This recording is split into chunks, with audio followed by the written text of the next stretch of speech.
سورۃ یوسف۔ اعوذ باللہ من الشیطان الرجیم، بسم اللہ الرحمن الرحیم، الف لام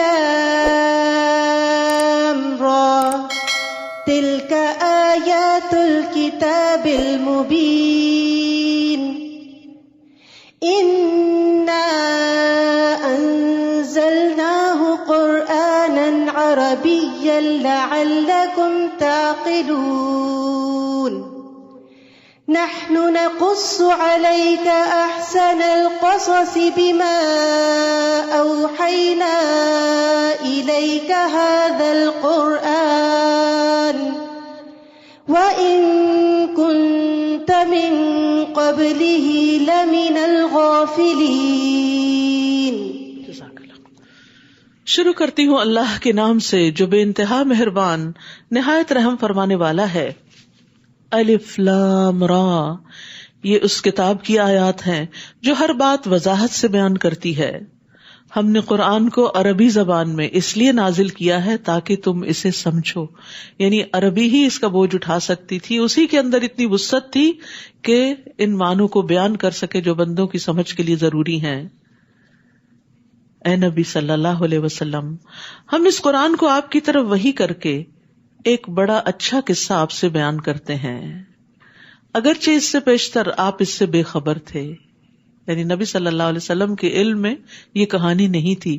تو اللہ سبحانہ وتعالیٰ نے پوری صورت میں ایک ہی واقعہ بیان کیا، اور وہ یوسف علیہ السلام کا تھا۔ اذ قال یوسف لأبیہ یا ابت انی رأیت 11 کوکبا، جب یوسف علیہ السلام نے اپنے باپ سے کہا تھا، ابا جان میں نے خواب میں دیکھا ہے کہ 11 ستارے اور سورج اور چاند مجھے سجدہ کر رہے ہیں۔ یاد رکھیے خواب 3 طرح کے ہوتے ہیں۔ اچھا خواب جو اللہ کی طرف سے خوشخبری ہوتی ہے، ایک وہ خواب جو شیطان کی طرف سے ہوتا ہے جو غمگین کر دیتا ہے بندے کو، اور ایک خواب بندے کے اپنے اوہام اور خیالات ہوتے ہیں۔ اچھا خواب آنے پر اللہ کا شکر ادا کرنا چاہیے، خوش ہونا چاہیے، اور اس کو اپنے ہمدرد لوگوں سے بیان بھی کر دینا چاہیے، لیکن مخلص لوگوں سے۔ آپ نے فرمایا خواب کسی عالم یا خیر خواہی سے بیان کیا جائے، لیکن اگر برا خواب آئے تو کسی کو نہیں بتانا چاہیے، کسی سے ذکر بھی نہیں کرنا چاہیے، اور اس کے شر سے پناہ مانگنی چاہیے۔ ابو سلمہ کہتے ہیں میں ایسے خوفناک خواب دیکھتا تھا کہ مجھے بیمار کر دیتے تھے، یہاں تک کہ میں نے ابو قتادہ کو کہتے ہوئے سنا میں بھی ایسے خواب دیکھتا جو مجھے بیمار کر دیتے۔ اس سے یہ پتہ چلتا ہے کہ صحابہ، تابعین، بڑے بڑے نیک لوگوں کو ایسے خواب آ سکتے تھے کہ جس میں شیطان دشمن نہ دن کو چھوڑتا اور رات کو بھی غمگین کرنے والی باتیں دل میں ڈالتا۔ تو وہ کہتے ہیں کہ میں نے نبی صلی اللہ علیہ وسلم کو فرماتے ہوئے سنا، تم میں سے جب کوئی ناپسندیدہ خواب دیکھے تو اس کے شر اور شیطان کے شر سے اللہ کی پناہ مانگے، 3 بار تھو تھو کر دے، یعنی اپنے بائیں طرف، اور کسی سے بیان نہ کرے۔ ایسا کرنے سے وہ خواب اسے کوئی نقصان نہیں دے سکتا۔ لیکن افسوس، چونکہ وہ خواب ہمارے دل پہ بوجھ بن جاتا ہے تو پھر ہم چاہتے ہیں کہ کسی کو کہانی سنا دیں۔ نہیں، صرف اللہ سے اس کے شر سے بچنے کے لیے دعا کریں تو انشاءاللہ کچھ نہیں ہوتا۔ یہاں یوسف علیہ السلام نے بہت میننگ فل خواب دیکھا۔ باپ ایک عالم تھا، اس نے بچے کو بڑی پیاری نصیحت کی۔ باپ نے کہا میرے پیارے بیٹے، یا بنیا، یہ خواب اپنے بھائیوں کو نہ بتانا، ورنہ وہ تمہارے لیے بری تدبیریں سوچنے لگیں گے، کیونکہ وہ جیلس تھے اپنے بھائی سے۔ اور یاد رکھیے ریسرچ بتاتی کہ جیلسیز قریب ترین لوگوں میں زیادہ ہوتی، اپنے ہی سبلنگز میں، اپنے ہی رشتے داروں میں، بعض اوقات اپنے ہی دوستوں کے اندر۔ اور ہر شخص کسی نہ کسی درجے حسد کا شکار ہو ہی جاتا ہے، اور اگر صرف دل میں خیال ہی آیا ہے تو اللہ سے فضل مانگ لے اور اس سے باہر نکل آئے، لیکن اس کی بنا پر دوسرے کے خلاف کوئی چال بازیاں اور مکر اور ہیلے نہ کرنے شروع کر دیں، اس پہ پکڑ ہے۔ یعنی دل کے خیال پہ پکڑ نہیں جب تک وہ عمل میں نہ آ جائے یا زبان سے نہ نکلے۔ وہ کہتے ہیں شیطان انسان کا سری دشمن ہے۔ یہاں پر آپ دیکھیے یعقوب علیہ السلام بیٹے کو کوئی بھائیوں کی غیبت نہیں کر رہے، نصیحت کر رہے ہیں۔ تو جب کسی کے شر سے بچنے کے لیے کسی کو نصیحت کرنی ہو تو ان کی برائیاں لمبی چوڑے قصے بیان کرنے کی وجہ سے محتاط کر دینا چاہیے۔ ایک اور بات یہ بھی پتہ چلتی ہے کہ نعمت کو جب تک وہ پوری نہ ہو جائے اس کا اظہار نہیں کرنا چاہیے. یعنی نعمت کو تب تک چھپانا چاہیے جب تک خود ظاہر نہ ہو جائے. جب حاجت پوری ہو جائے تو پھر اس کے بعد ذکر کیا جا سکتا ہے، اور وہ اس لیے کہ اللہ کا شکر ادا کیا جائے. اور حاسد سے بچنے کے لیے نعمتوں کو چھپانا لازم ہے. جب آپ کو پتا ہو کہ آپ کے دائیں بائیں ایسے لوگ موجود ہیں جو آپ کی خوشی پہ، آپ کی نعمت پہ راضی نہیں ہوتے، بلکہ دل میں قباحت محسوس کرتے ہیں اور کسی نہ کسی طرح برا مانتے ہیں اور آپ کے مقاصد میں رکاوٹ بنیں گے، تو خاموش رہیں. لیکن نعمتوں کو ہر وقت چھپانا نہیں چاہیے. فَأَمَّا بِنِعْمَتِ رَبِّكَ فَحَدِّثْ. دین بھی ایک نعمت ہے، اس کا اظہار کرنا چاہیے. جب نعمت مل جائے اور حسد کا ڈر نہ ہو تو پھر بیان کیا جانا چاہیے، اور بہت تفصیلات نہیں بیان کرنی چاہیے. مثلا میرے اس بزنس میں، اس ڈیل میں اتنے ہزار کا پروفٹ ہوا تو پھر میں نے اس کو یہاں انویسٹ کیا تو اتنا اور ہو گیا. اس طرح کی باتیں بھی لوگوں سے نہ کرے، کیونکہ وہ متحمل نہیں ہو سکتے، وہ برداشت نہیں کر سکتے. اور اسی طرح نعمت کا صرف زبان سے ہی نہیں اظہار کیا جاتا، عمل سے اظہار کرنا چاہیے. شکر ادا کر کے، اس میں سے صدقہ خیرات کر کے، اس مال میں سے، یا علم ہے تو اس کو لوگوں میں بانٹ کے، اور لوگوں کی ضرورت پوری کرنے کی حرص رکھنی چاہیے. یعنی اگر کسی کو کسی چیز کی ضرورت ہو تو انسان آگے بڑھے کہ میں اس کو جانتا ہوں، میں اس کا حل بتا سکتا ہوں آپ کو، میں آپ کی مدد کرتا ہوں. تو یہ بھی اظہار نعمت ہی ہے. اس طرح اس خواب کے مطابق تمہارا رب تمہیں دین کے لیے منتخب کرے گا. تعبیر بتا رہے ہیں باپ، تمہیں باتوں کا معال انجام سکھائے گا، تعبیر بتائے گا. تم پر اور آل یعقوب پر اپنی نعمت اسی طرح پوری کرے گا جیسے وہ اس سے پہلے تمہارے دو باپوں ابراہیم اور اسحاق پر پوری کر چکا. بلا شبہ تمہارا رب سب کچھ جاننے والا اور حکمت والا ہے. پھر قصہ شروع ہوتا ہے. حقیقت یہ ہے کہ یوسف اور اس کے بھائیوں کے قصے میں پوچھنے والوں کے لیے بہت سے نشان عبرت ہیں. جب یوسف کے بھائیوں نے آپس میں کہا، یوسف اور اس کا بھائی ہمارے باپ کو ہم سے زیادہ محبوب ہیں. دو ماؤں کی اولاد تھے، ایک سے 10 بچے تھے اور ایک سے 2 بیٹے تھے. یوسف علیہ السلام اور بنیامین سگے بھائی تھے، اور دوسری طرف باقی 10 کا جتھا تھا جس کا وہ ذکر اکثر کرتے ہیں. یوسف اور اس کا بھائی تو ہمارے باپ کو ہم سے زیادہ محبوب ہیں. عام طور پر اس طرح کے رشتوں میں یہ پریشانیاں رہتی ہیں، بہت نیچرل ہے، چاہے پیغمبر کی اولاد ہی کیوں نہ ہو. حالانکہ ہم ایک طاقتور جماعت ہیں، ہمارا باپ تو سری بھول میں ہے. یعنی انہیں ہماری طرف متوجہ ہونا چاہیے کہ ہماری تعداد زیادہ ہے، لہذا یا تو یوسف کو مار ڈالو یا اسے کہیں دور پھینکاؤ. اس طرح تمہارا باپ تمہاری طرف ہی متوجہ رہے گا، پھر اس کے بعد تم نیک لوگ بن جانا. ابھی جو کرنا کر لینا، بعد میں توبہ کر لینا. تو جان بوجھ کے غلطی کرنا جو ہے بہت بڑا جرم ہوتا ہے کہ اچھا توبہ کر لیں گے، پھر یہ تو توبہ کا مذاق ہے. ان میں سے ایک نے کہا، یوسف کو مارو نہیں، یہ بڑا بھائی تھا. اس نے کہا نہیں مارو نہیں، قتل کا ذمہ نہیں لو، بلکہ اگر تمہیں کچھ کرنا ہی ہے تو اسے کسی گمنام سے کنویں میں پھینکاؤ، کوئی آتا جاتا قافلہ اسے اٹھا لے جائے گا، یعنی ہماری جان چھوٹ جائے گی. اس تجویز کے بعد وہ اپنے باپ سے کہنے لگے، کیا بات ہے، آپ یوسف کے بارے میں ہم پہ اعتبار نہیں کرتے، حالانکہ ہم اس کے خیر خواہ ہیں. تاکہ باپ سے اپنا مطلب پورا کروائیں. بچوں کا یہ عام انداز ہوتا ہے نا، ماں باپ کو بلیم کر کے پھر ان سے فائدے اٹھاتے ہیں، یعنی بلیک میلنگ جسے کہتے ہیں. بلیک میل کر کے پھر اپنا کام نکلواتے ہیں، مطلب پورا کرتے ہیں. یعقوب نے کہا، اگر تم اسے لے جاؤ تو مجھے اس کی جدائی کا رنج ہوگا، یعنی اسے اپنے سے الگ کرنا مجھے اچھا نہیں لگتا. دوسرے، میں اس بات سے بھی ڈرتا ہوں کہ تم اس سے بے خبر ہو جاؤ تو اسے کہیں بھیڑیا نہ کھا جائے.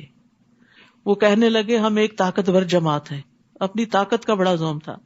اگر ہمارے ہوتے ہوئے اسے بھیڑیا کھا جائے تو ہم بڑے نقصان میں پڑ گئے.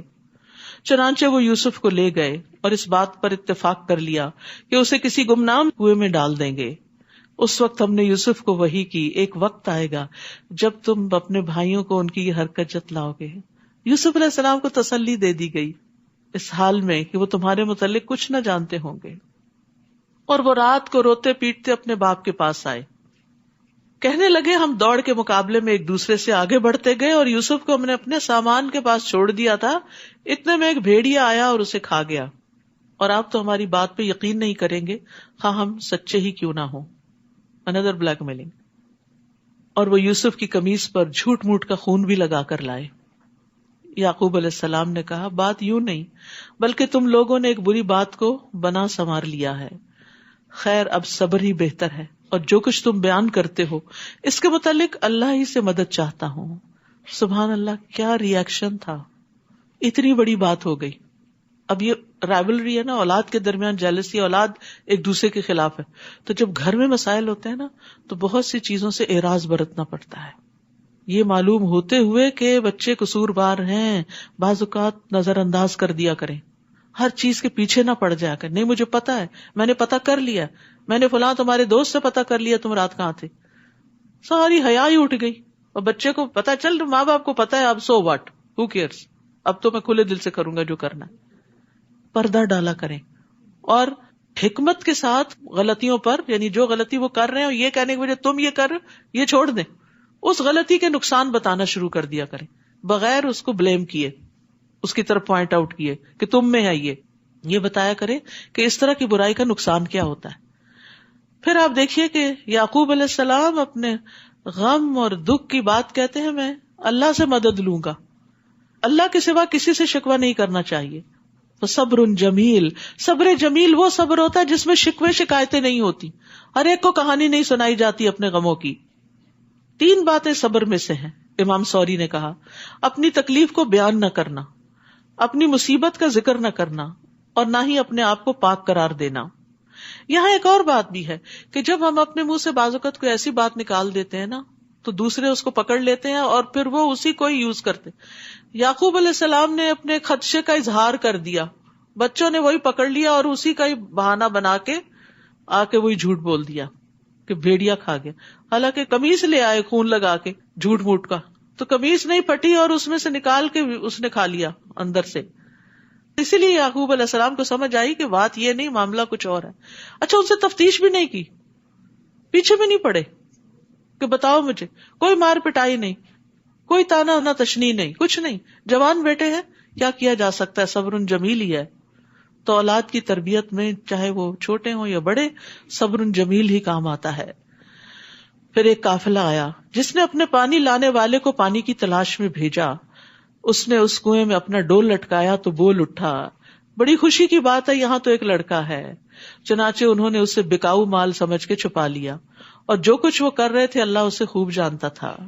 وَشَرَوْهُ بِثَمَنٍ بَخْسٍ، چنانچہ انہوں نے یوسف کو چند درہموں کے عوض حقیر سی قیمت میں بیچ ڈالا، کیونکہ ان کو ڈر تھا کہ کہیں مالک نہ آ جائیں اور یہ نفع بھی نہ جائے. جیسے چوری کا مال بیچا جاتا نا اونے پونے داموں، ویسے ہی. کتنے حسین تھے وہ، کتنے بہترین تھے وہ، لیکن کیا قیمت لگی ان کی. کبھی کبھی بڑے اچھے لوگوں کی بڑی ناقدری بھی ہوتی ہے، تو اس پر بھی رنج نہیں ہونا چاہیے، اچھے دنوں کا انتظار کرتے رہنا چاہیے. اور اس کے بارے میں انہیں اس سے زیادہ کچھ دلچسپی بھی نہ تھی. اور مصر کے جس شخص نے اسے خریدا تھا اس نے اپنی بیوی سے کہا اسے عزت سے رکھو، امید ہے کہ یہ نفع دے گا، یا ہو سکتا ہے اسے ہم اپنا بیٹا ہی بنا لیں، کیونکہ وہ ایشو لیس تھے، بچے نہیں تھے.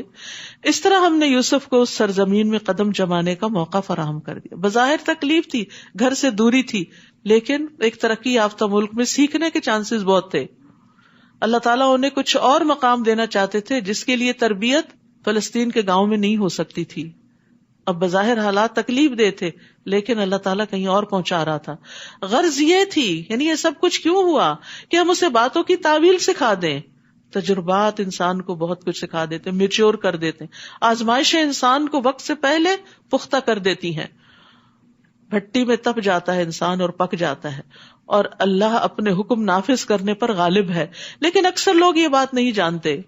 اور جب یوسف اپنی جوانی کو پہنچے تو ہم نے انہیں حکمت اور علم عطا کیا، اور ہم نیک لوگوں کو ایسی ہی جزا دیتے ہیں، یعنی ہر محسن کو حاصل ہونے والی عنایات. اور جس عورت کے گھر میں وہ رہتے تھے اس نے یوسف کو اپنی طرف ورغلانا چاہا. اس نے دروازے بند کر لیے اور یوسف سے کہنے لگی جلدی آ جاؤ، کیونکہ انتہائی خوبصورت تھے، بہت اٹریکٹیو تھے. تو وہ عورت ان کی طرف مائل ہو گئی اور برائی کی دعوت دی. یوسف نے کہا اللہ کی پناہ، میرے رب نے تو مجھے بہت اچھی منزلت بخشی، اتنا اچھا ٹھکانہ دیا، اور میں یہ کام کروں؟ ظالم لوگ یقیناً فلاح نہیں پاتے، یعنی احسان کا بدلہ اس طرح دوں.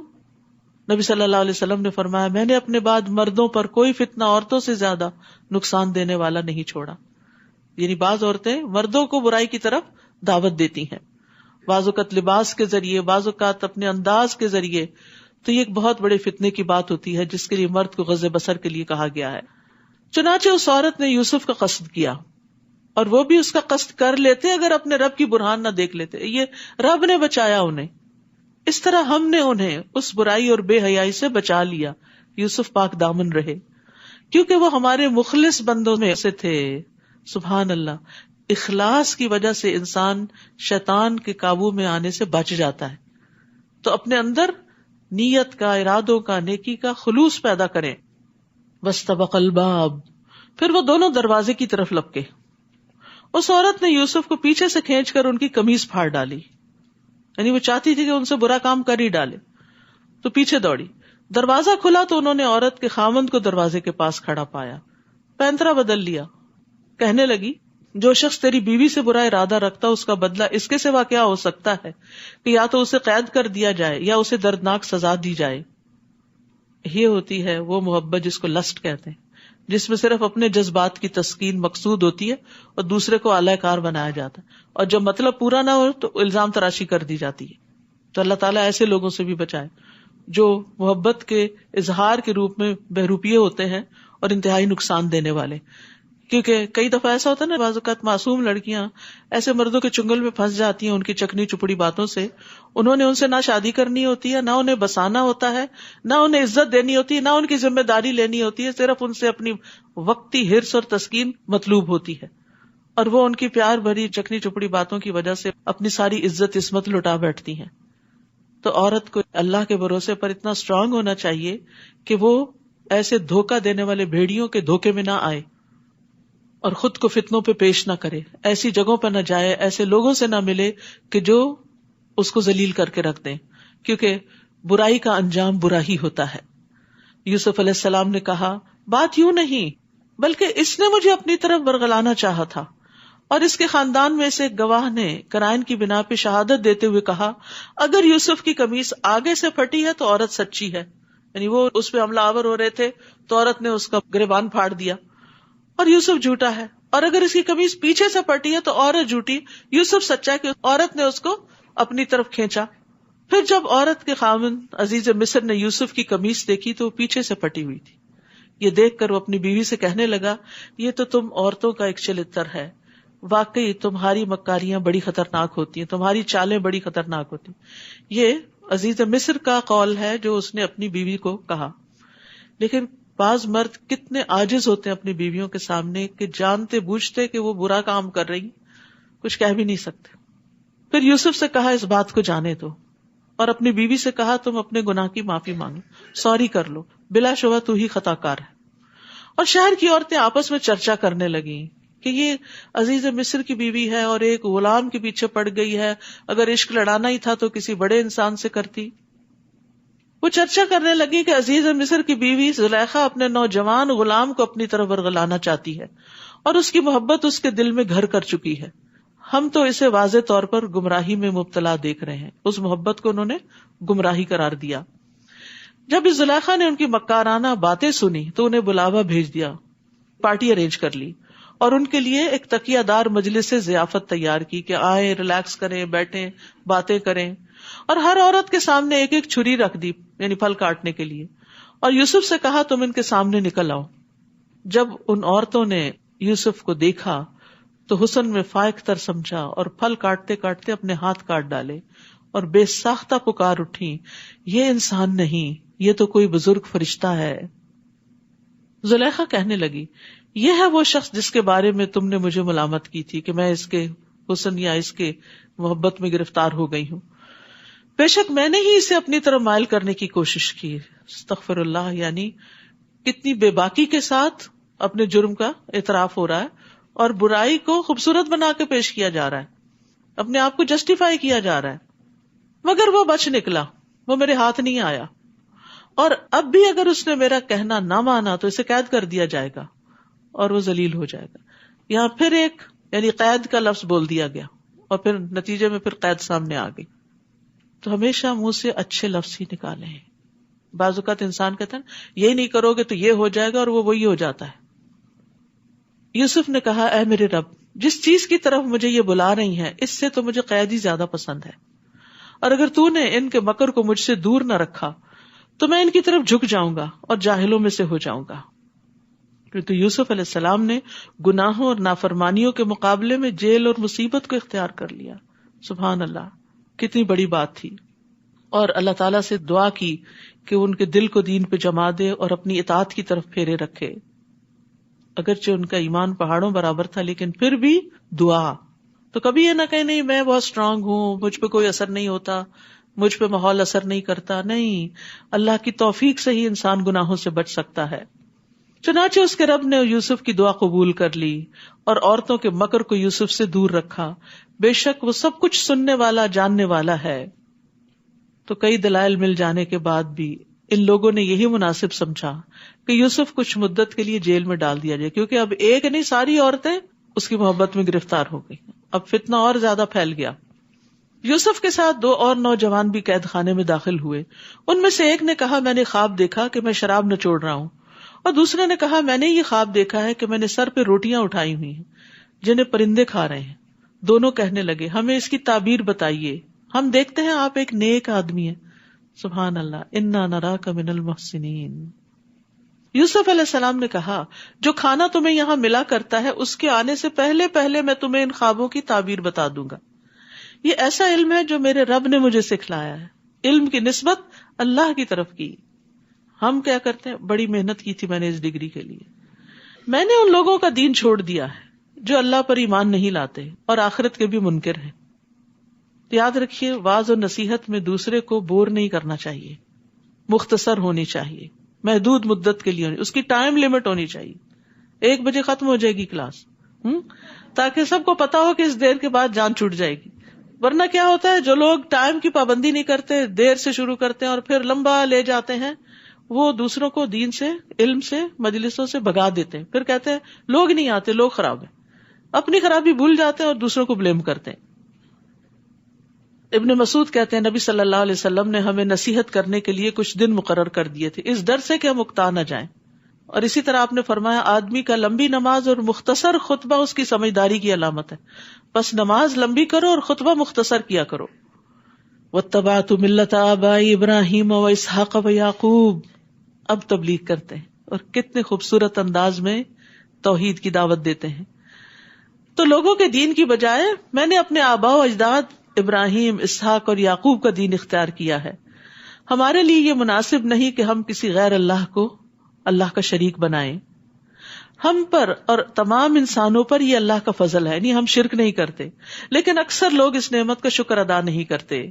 اے میرے قید کے ساتھیوں، کتنے پیار سے خطاب کر رہے ہیں، ان کو اپنا ساتھی کہہ رہے ہیں، حالانکہ وہ مسلم نہیں تھے، وہ اجنبی لوگ تھے، لیکن ان کو اپنا کہا. تبلیغ کرنے کے لیے، نصیحت کرنے کے لیے دوسرے کا ٹرسٹ حاصل کرنا بہت ضروری ہوتا ہے. بچوں کو بھی پہلے پیار سے بات کریں، پھر ان کے عیب انہیں بتائیں. اے میرے قید کے ساتھیوں، ذرا سوچا کیا متفرق رب بہتر ہے یا ایک اللہ جو سب پر غالب ہے؟ سوال کرتے ہیں، یعنی بہت زیادہ حکم نہیں چلا رہے، سوال کرتے ہیں، سوچنے کا موقع دیتے ہیں. اللہ کے سوا جنہیں تم پوچھتے ہو وہ تو ایسے نام ہیں جو تم نے اور تمہارے آباء و اجداد نے رکھ لیے، ان کے لیے اللہ نے کوئی سند نازل نہیں کی. اللہ کے سوا یہاں کسی کی فرما روائی نہیں ہے. اس نے یہی حکم دیا کہ اس کے سوا کسی اور کی عبادت نہ کرو، یہی دین برحق ہے، لیکن اکثر لوگ یہ باتیں جانتے نہیں. تو فیصلہ ہر معاملے میں اللہ ہی کا ہوتا ہے. تو اللہ سبحانہ وتعالیٰ کی سپرمیسی اور عظمت اور بڑائی کا احساس ان کے دل میں پیدا کیا، اور بس اتنی سی بات کر کے چھوڑ دیا، پیچھے نہیں پڑے. پھر کہتے ہیں اے میری قید کے ساتھیوں، تم میں سے ایک تو اپنے مالک کو شراب پلائے گا. اب تعبیر بھی ساتھ ہی بتانے لگے. دوسرا تو اسے سولی پر چڑھا دیا جائے گا، اور پرندے اس کے سر کا گوشت نوچ نوچ کر کھائیں گے.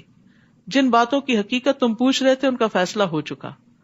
ان دونوں میں سے جس شخص کے بارے میں یوسف کو یقین تھا کہ وہ قید سے رہا ہونے والا ہے، اسے یوسف نے کہا اپنے مالک شاہ مصر سے میری بابت بھی ذکر کرنا، میری سفارش کر دینا کہ مجھے جیل سے نکلوا دیں. لیکن مالک کے پاس یوسف کا ذکر کرنا اسے شیطان نے بلا دیا، جس سے کہا وہ بھول گیا. چنانچہ یوسف کئی سال قید میں پڑے رہے. بعض کہتے ہیں 9 سال، بعض کہتے ہیں 14 سال. لمبی آزمائش تھی. رسول اللہ صلی اللہ علیہ وسلم فرمایا مجھے اپنے بھائی یوسف کے صبر اور کشادہ دلی پہ بڑا تعجب ہے. اللہ ان کو معاف فرمائے. ان کے پاس ایک آدمی آیا تاکہ وہ باہر نکل سکے، لیکن وہ اس وقت تک نہ نکلے جب تک ان پر جو الزام تھا اس کی وضاحت نہ کر دی گئی. اگر میں ہوتا تو دروازے کی طرف لپک پڑتا. اور اگر اذکرنی عند ربک والی بات نہ ہوتی تو وہ جیل کے اندر نہ ٹھہرتے، جبکہ وہ غیر اللہ سے پریشانی کا ازالہ چاہ رہے تھے. بعض اوقات ہم غیر اللہ کی طرف متوجہ ہوتے ہیں کہ وہ ہمیں مشکل سے نکالے. پہلے اللہ، بعد میں کوئی اور. اسباب تو اختیار کرنے ہیں لیکن پہلی دعا اللہ سے. ایک دن بادشاہ نے اپنے درباریوں سے کہا، میں نے خواب دیکھا ہے کہ 7 موٹی گائے ہیں جنہیں 7 دبلی گائے کھا رہی ہیں، اور اناج کی 7 بالیں ہری ہیں اور دوسری 7 سوکھی ہیں. اے اہل دربار، اگر تم خواب کی تعبیر بتلا سکتے ہو تو مجھے میرے خواب کی تعبیر بتاؤ. وہ کہنے لگے، یہ تو پریشان سے خیالات ہیں اور ہم ایسی خوابوں کی تعبیر نہیں جانتے. ان دونوں قیدیوں میں سے جو رہا ہوا تھا اسے مدت کے بعد یوسف اور ان کا پیغام یاد آ گیا اور کہنے لگا، میں تمہیں اس خواب کی تعبیر بتلاؤں گا، مجھے ذرا قید خانے میں یوسف کے پاس بھیجو. پھر وہاں جا کر اس نے یوسف سے کہا، یوسف اے راست باز ساتھی، اے سچے ساتھی، ہمیں اس خواب کی تعبیر بتائیے کہ 7 موٹی گائے ہیں جنہیں 7 دبلی گائے کھا رہی ہیں، اور 7 ہری بالیں ہیں اور دوسری 7 سوکھی ہیں، تاکہ میں لوگوں کے پاس جاؤں اور انہیں بھی علم ہو جائے. اب یوسف علیہ السلام یہ نہیں کہا ذرا مجھے بتاؤ جو میں نے کام کہا تھا وہ کیا تھا کہ نہیں، وہ انہیں تعبیر بتاتے ہیں. یوسف نے کہا، تم 7 سال لگاتار کھیتی باڑی کرو گے، جو کھیتی تم کاٹو اس میں سے کھانے کے لیے تھوڑا بہت اناج چھوڑ کر باقی کو بالیوں میں ہی رہنے دینا. پھر اس کے بعد 7 سال بہت سخت آئیں گے، اور جو اناج تم نے ان سالوں کے لیے پہلے سے جمع کیا ہوگا وہ سب کھا لیا جائے گا، سوائے تھوڑے سے اناج کے جو تم بیج کے لیے بچا لو گے. پھر اس کے بعد 1 سال ایسا آئے گا جس میں باران رحمت سے لوگوں کی فریاد رسی کی جائے گی، اور اس سال وہ رس نہ چھوڑیں گے، خوب بارشیں ہوں گی، تبھی پھلوں میں رس آتا ہے. بادشاہ نے جب یہ تعبیر سنی تو کہا کہ اس شخص کو میرے پاس لاؤ. مگر جب پیغام لے جانے والا یوسف کے پاس پہنچا تو انہوں نے کہا، اپنے مالک شاہ مصر کے پاس واپس جاؤ اور اس سے پوچھو کہ ان عورتوں والا معاملہ کیسا ہے جنہوں نے اپنے ہاتھ کاٹ ڈالے تھے. میرا رب ان کی چالوں کو خوب جاننے والا ہے. سبحان اللہ. اتنے سال رہنے کے باوجود بھی کہا کہ پہلے میرے کردار پہ جو الزام ہے اس کی صفائی کرو. بادشاہ نے ان عورتوں کو بلا کر پوچھا، وہ کیا معاملہ تھا جب تم نے یوسف کو اپنی طرف ورگلانا چاہا تھا؟ وہ بول اٹھی، ہاشا للہ، ہم نے ان میں کوئی برائی نہیں دیکھی، ان میں کوئی برائی نہیں دیکھی، بے قصور جیل میں پڑے رہے. اللہ اکبر. کئی دفعہ ایسا بھی ہوتا ہے، آپ کی کوئی غلطی نہیں ہوتی لیکن آپ پر الزام لگا دیا جاتا ہے. گھروں میں ہوتا ہے ایسے، بیویوں پہ الزام لگا دیا جاتا ہے، جھوٹے الزام لگا دیے جاتے ہیں، اور اس کی ایک طویل سزا عورت کو بھگتنی پڑتی ہے، میکے بھیج دی جاتی ہے، سال ہر سال تک بن شوہر کے بیٹھی رہتی. پھر وقت آتا ہے کہ بری ذمہ ہوتی ہے اور دوبارہ سے خوشحال زندگی شروع ہوتی ہے. تو زندگی میں بعض اوقات انسان کے سامنے ایسی آزمائشیں آ جاتی ہیں جس کا وہ کبھی سوچ بھی نہیں سکتا، اور اس میں اس کی غلطی بھی نہیں ہوتی. اور آزمائش ہوتی یہی ہے جس میں انسان کا قصور نہ ہو، کیونکہ دوسرے تو عذاب ہوتا ہے، پنشمنٹ ہوتی. اس وقت عزیز مصر کی بیوی بول اٹھی، اب تو حق ظاہر ہو ہی چکا ہے، میں نے ہی ورغلایا تھا اور وہ بالکل سچا ہے. کتنے عرصے کے بعد الزام صاف ہوا، الزام دھلا. ذالک لیعلم انی لم اخنہ بالغیب وان اللہ لا یہدی کید الخائنین. اس وقت یوسف علیہ السلام نے کہا، اس سے میری غرض یہ تھی کہ عزیز کو معلوم ہو جائے کہ میں نے در پردہ اس کی خیانت نہیں کی. پیغمبروں کے لیے بات بڑی اہم ہوتی ہے کہ وہ خیانت نہیں کرتے، کیونکہ انہیں لوگوں کے سامنے اللہ کی دین کی بات کرنی ہوتی ہے. تو نبی صلی اللہ علیہ وسلم بھی صادق اور امین تھے، خیانت کار نہیں تھے. وَأَنَّ اللَّهَ لَا يَهْدِي كَيْدَ الْخَائِنِينَ، اور اللہ تعالیٰ خائنوں کی چال کو کامیابی کی راہ نہیں دکھاتا، یعنی خیانت کا انجام اچھا نہیں ہوتا. وَآخِرُ دَعْوَانَا أَنِ الْحَمْدُ لِلَّهِ رَبِّ الْعَالَمِينَ. بار بار رنج و غم کی بات ہوئی تو یہ ایک چھوٹا سا کارڈ ہے جس میں سورو اور ڈسٹریس سے ریلیف کی دعائیں ہیں، یہ آپ کے لیے بہت مفید ہے. پھر اسی طرح طب نبوی کتاب ہے جس میں نبی صلی اللہ علیہ وسلم سے یا سنت سے جو طب کے نسخے معلوم ہوتے ہیں، بڑے کام کی کتاب ہے. اسے میں نے حرف پڑھا ہوا ہے اور اس سے بہت فائدہ بھی اٹھایا ہے. اسی طرح طہارت کے مسائل ایک کتاب ہے. عبادت کرنے کے لیے لازم ہوتا ہے کہ انسان کو طریقہ بھی معلوم ہو، تو کیا پاکی ناپاکی کے مسائل ہیں، ہماری بچیوں کو بھی بعض اوقات پتہ نہیں ہوتا، تو یہ جاننا ضروری ہے. اسی طرح رمضان میں اذکار، تو یہ کچھ اذکار جمع کیے گئے ہیں طریق الجنہ میں، جنت کا طریقہ کہ جن پر جنت کی بشارت دی گئی ہے. اسی طرح یہ بچوں کے لیے کچھ کتابیں ہیں، ویلکم رمضان، مائی رمضان فن بک اور پریئر ٹری. یعنی جو وہ نماز پڑھیں اس کے اوپر خود نشان لگائیں، آپ ان کو بس ایک دفعہ کام دے دیں اور پھر جتنی نمازیں ہو جائیں اس پر انعام بھی دیں. تو یہ چھوٹے بچوں کے لیے ایک اچھی ایکٹیویٹی بک ہے. جیسے آپ مسجد جاتے ہیں ان کو بھی ساتھ لے جاتے ہیں تو ان کو بھی کوئی کام دے دیں اگر چھوٹے بچے ہیں، تاکہ کلرنگ وغیرہ کرتے رہیں. اور اس کے علاوہ یہ ہے کہ اللہ سبحانہ تعالیٰ سے خوب دعائیں کریں کہ اللہ تعالیٰ ہمارا رمضان پچھلے سارے رمضانوں سے زیادہ خیر و برکت والا کر دے. سبحانک اللہم و بحمدک، اشہد ان لا الہ الا انت، استغفرک و اتوب الیک. السلام علیکم و رحمۃ اللہ وبرکاتہ.